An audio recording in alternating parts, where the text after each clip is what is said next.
MK jewellery বৰ্তমান সমগ্ৰ অসমৰ এটি চিনাকি নাম MK জুৱেলাৰী 24 বছৰে নিষ্ঠা সততাৰে ৰাইজৰ সেৱাত গুণগত উন্নত মানদণ্ডৰ হলমাৰ্কযুক্ত সোণ ৰূপ হীৰা আদি গহনা গাঁথৰিৰ বৰ্তমান এটি অত্যাধুনিক সম্ভ্ৰান্ত চালে চকুৰোৱা শ্বৰুমলৈ পৰিণত হৈছে ৰাইজৰ আপোন জুৱেলাৰী MK জুৱেলাৰী।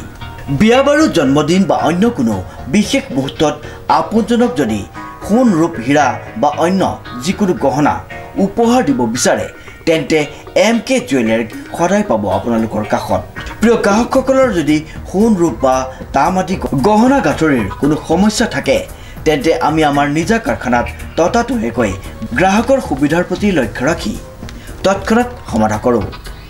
আপোনাৰ মৰমৰ পুত্ৰ বা জীয়ৰীৰ শুভ বিবাহৰ বাবে আমাৰ শ্বৰুমত হলমাৰ্কযুক্ত বিয়াৰ সম্পূৰ্ণ গহনা পোৱা যাব উচিত মূল্যত আৰু উচিত মানদণ্ডত। পুৰণি সোণৰ গহনা সলনি কৰি অত্যাধুনিক ন ডিজাইনৰ গহনা আমাৰ MK জুৱেলাৰীৰ পৰা ক্ৰয় কৰিব পাৰিব। প্ৰিয় গ্ৰাহকসকলক সম্পূৰ্ণ বিশ্বাসযোগ্যতাৰে আমাৰ শ্বৰুমৰ পৰা কোনো অসুবিধা নোপোৱাকৈ সেৱা আগবঢ়োৱাই আমাৰ একমাত্ৰ লক্ষ্য। গতিকে আজিয়েই সপৰিয়ালে আহক আমাৰ শ্বৰুম MK জুৱেলাৰীলৈ আৰু লৈ যাওক আপোনালোকৰ সপোনৰ গহনা গাঁথৰিসমূহ। আমাৰ ঠিকনা MK জুৱেলাৰী ৰূপহীয়ালি ষ্টুডেণ্ট গেলেৰীৰ কাষত। নমস্কাৰ, নিউজৰ বাতৰিলৈ স্বাগতম জনাই ষ্টুডিঅ'ৰ মজিয়াত মই উৎপল দাস। চাওঁ আজিৰ সংবাদ। যোৰহাটত অনুষ্ঠিত হৈ যায় ৰাইজৰ দলৰ এটি যোগদান কাৰ্যসূচী। নিউজৰ ৰিপৰ্ট। যোৰহাটত অনুষ্ঠিত হৈ যায় ৰাইজৰ দলৰ এটি যোগদান কাৰ্যসূচী। উল্লেখযোগ্য যে যোৰহাটত ৰাইজৰ দলৰ অনুষ্ঠিত এক সভাত প্ৰায় 150 শতাধিক বিজেপি, কংগ্ৰেছ আৰু বিভিন্ন সংগঠনৰ পৰা আহি ৰাইজৰ দলত যোগদান কৰে। ৰাইজৰ দলৰ বিধায়ক অখিল গগৈৰ উপস্থিতিত যোৰহাটৰ আটাইকেইটা সমষ্টিৰ পৰা অহা ব্যক্তিসকলে যোগদান কৰি ৰাইজৰ দলৰ সদস্য পদ গ্ৰহণ কৰে। নহলে অৰুণোদয় আঁচনি এটা দিম বুলি ক'ব, ভোটটো দিবি। বাইদেউ আপোনাক টকা 10,000 দিম, লাখপতি বাইদেউ বনাম, ভোটটো দিবি। নহলে আঁঠুৱা কম্বল সূতাৰ ৰাজনীতি কৰিব। কিন্তু জাতিটোক উন্নতি কৰিবৰ কাৰণে কোনো ধৰণৰ কোনো ৰাজনৈতিক দলৰ নাই, কোনো ৰাজনৈতিক দলৰ প্লেন নাই।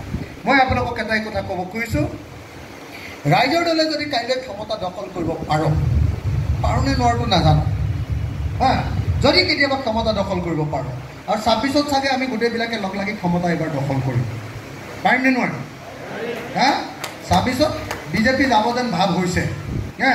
বোধহয় 2026 চনত এইবাৰ আমি অসমত বিজেপিক বিদায় দিম।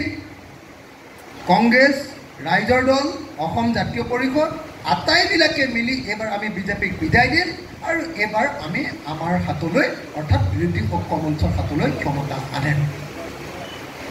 কিন্তু ক্ষমতা আনিলে কি লাভ হ'ব যদি সঁচা সঁচি অৰ্থত আমি কাম নকৰোঁ?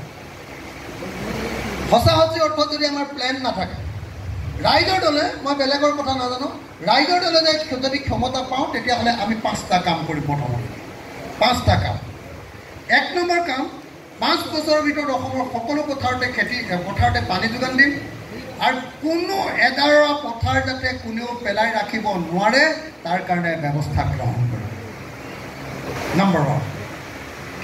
নম্বৰ 2, যদি আমি সঁচাকৈ ৰাইজৰ দলে ক্ষমতা দখল কৰোঁ, 2 নম্বৰ কামটো কৰিম যে খেতিয়কবিলাকে যিমান বস্তু উৎপাদন কৰিব, ধান কৰক, সৰিয়হ কৰক, মৰাপাট কৰক, যি কৰক, প্ৰত্যেকটো বস্তুৰ আচল বজাৰ দাম।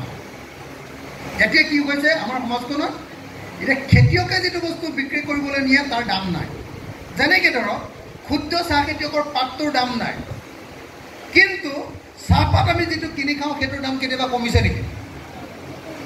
ক্ষুদ্ৰ চাহ খেতিয়কৰ পাতটোৰ দাম 7 টকা 8 টকা হৈছে এইকেইদিনত। 1 কেজি পাত উৎপাদন কৰিবৰ কাৰণে কিজানি 12 টকা 13 টকা খৰচ হৈ যায়।